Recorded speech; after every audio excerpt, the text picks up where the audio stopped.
La série Viking a touché à sa fin en 2020 mais les retardataires découvrent la deuxième partie de la saison 6 sur Netflix. Alors, comment se termine le show mythique de Michael Hurst? Attention, attention, spoiler. L'article contient des spoilers sur Viking. Si vous ne voulez rien savoir, ne lisez pas ce qui suit. Après 6 saisons, les fans de Viking ont dû faire le adieu à la série créée par Michael Hurst.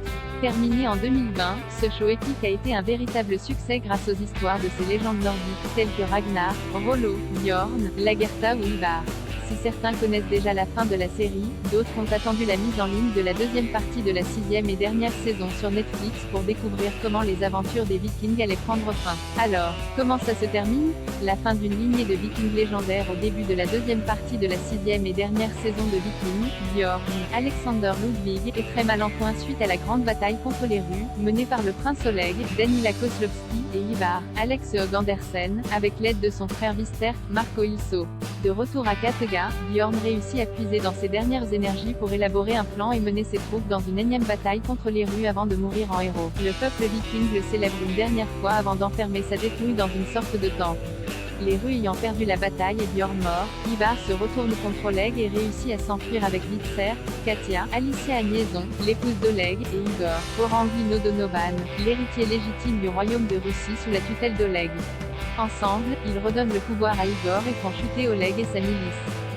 Ivar et Vister retournent à Kattegat pour retrouver le roi Harald au pouvoir et lui proposent de ramener l'honneur sur le peuple viking en vengeant Ragnar. Ils affrontent alors le roi Alfred, Ferdia Walchpilo, de Wessex lors d'une impressionnante bataille au cours de laquelle Harald et Ivar perdent la vie de manière héroïque. Le début de nouveaux horizons après le combat, Vitser reste auprès du roi Alfred. Il se convertit au christianisme et se fait désormais appeler Athelstan comme le moine campé par George Blagden, l'ancien ami de Ragnar, Travis Fimmel.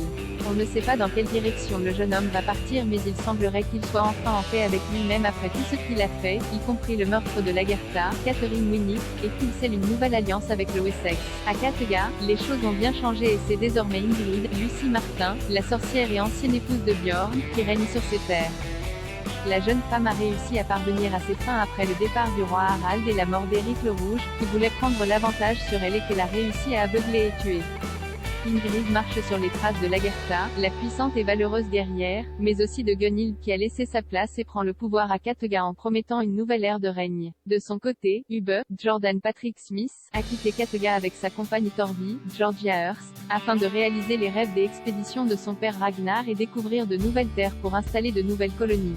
Aidé d'Other, Ray Stevenson, Ubbe réussit à découvrir une nouvelle terre et un nouveau peuple après une escale mortelle au Groenland, où il a laissé Ketil qu'il a trahi une nouvelle fois. Ubbe et son équipage retrouvent Floki, Gustaf Skarsgård, laissé pour mort en Islande à la fin de la saison 5. Le Viking a survécu et va aider Ubbe à se familiariser à son nouvel environnement. La série se termine sur l'image d'Ubbe et Floki sur la plage regardant vers l'horizon et leur nouvel avenir.